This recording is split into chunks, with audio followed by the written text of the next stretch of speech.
Follow along as we head to the foothills of the Blue Ridge Mountains of South Carolina.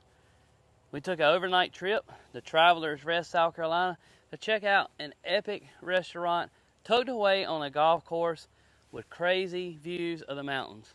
Let's do this.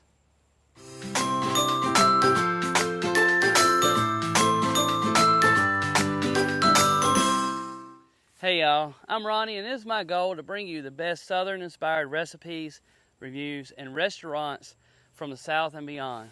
We were invited to come and check out Core450 Restaurant that's in Travelers Rest, South Carolina. Now if you're not familiar with this area, it is in the North Greenville area of South Carolina. It's located in the beautiful foothills of South Carolina in the Blue Ridge Mountains.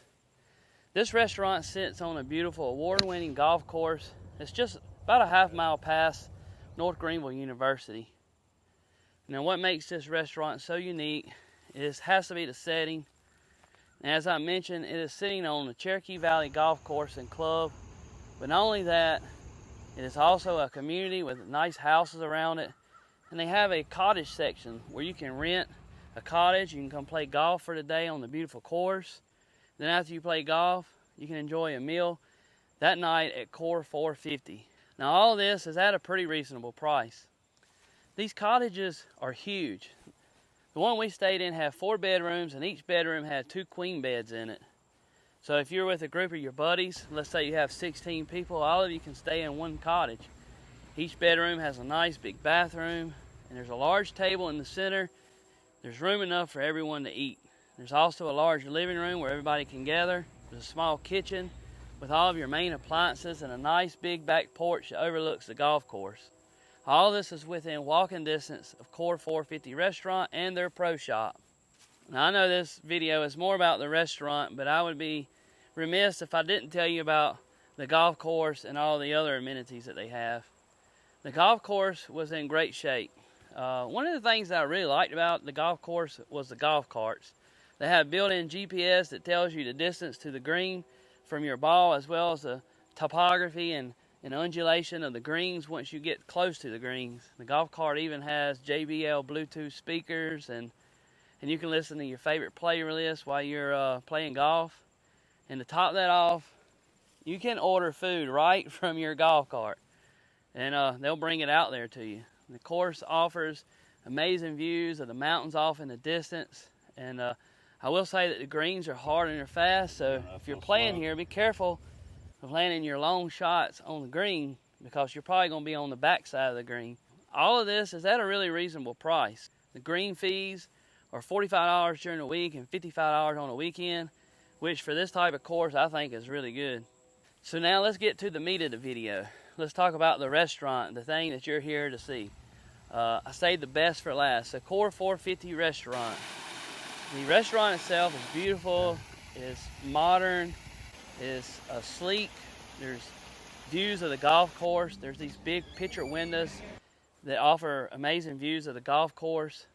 The open air kitchen gives you a peek to the kitchen staff that is preparing your meals.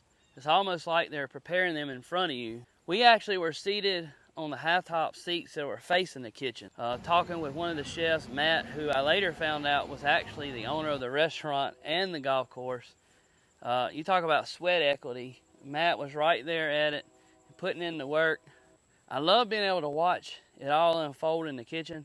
My wife even mentioned how well everyone just seemed to get along. Even though it was crowded, there was a lot of people in the restaurant, a lot of moving parts in the kitchen, and the food was non-stop coming out of the kitchen.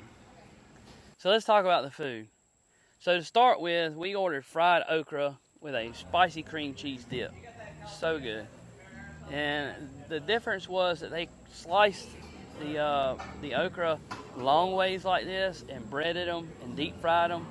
And I never had them like that. It was really good. The spicy cream cheese dip had a good spice to it. It almost reminded me of pimento cheese a little bit. Next for the dinner. So my wife ordered the shrimp and grits. This was a very unique take on shrimp and grits because the grit part was what really impressed me the most. It was this round, panko crusted, deep fried grit cake. I've never seen anything like it before. It was amazing. It was crunchy, but the grits were still gooey on the inside. Now I've had fried grits before where they pour them in a pan, and they let them set up, and they would cut them in squares, bread them, and deep fry them. But this was totally different. These were cheese grits, and somehow they were still gooey on the inside, but fried on the outside. Now, my wife said her favorite part of the dish was the sauce that was on it. And the dish itself was beautiful and had big, large jumbo shrimp on it. So for my dish, I chose maple grilled salmon with mixed veggies and the same grit cake like my wife had had. Matt, the owner, he told me that all the veggies that was on my dish came from their garden that was right there on their location. When I asked who tended the garden, he said some of the restaurant workers helped, some of the maintenance people from the golf course, and as well as members of the community there that live in this golf course. I just love the idea how the community supports the golf course and the restaurant. Take a look at what the food looked like.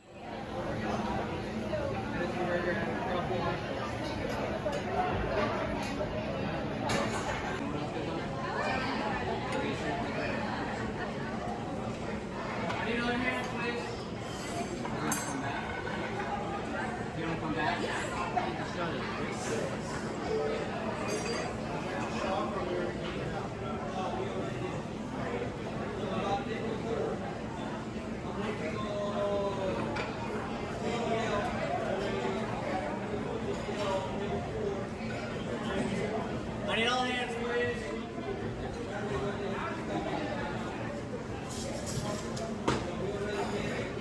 Here you go.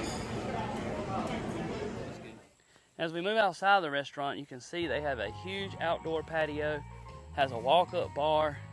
There's a stage that's built at the bottom of the hill on the edge of the golf course. And there was a live band playing that night. You can sit out here and you can watch the band. You can play cornhole, or you can chat with your friends as you watch the sun fade behind the trees off in the distance. So all in all, we really enjoyed this mini vacation. But not only did we eat and stay here, and we played a little golf with a PGA professional that was on staff here, but we also took in downtown Travelers Rest as well. The downtown Travelers Rest is known as an outdoor city. There's lots of people here on bikes, and they were walking. There's a trail here called the Swamp Rabbit Trail that comes through here and it heads to downtown Greenville, South Carolina. So basically what happens is people ride back and forth between the two towns. It's maybe 10 miles apart on the trail. There's also a few outdoor stores here that sell, outdoor climbing gear, kayaks. There was lots of pubs here and restaurants and coffee shops, all in this little stretch of downtown Travelers Rest. Pretty cool place to check out if you're looking for a weekend to do something. So I recommend checking out this place. Come stay at Cherokee Valley Golf Club, eat at Core450 while you're here, then plan to go check out downtown Travelers Rest, or even catch a football game at North Greenville University. You can't really go wrong with a weekend here. Thanks for stopping by Southern Food Junkie. If this is your first time here, or if you've been here before, we want to thank you. Make sure you hit that little subscribe button that'll pop up right here. Also, there'll be 2 videos that'll pop up right here. Check one of those out. I'm sure it'll be something that you'll like as well. We'll see you next time on Southern Food Junkie, and remember, let's get food junk.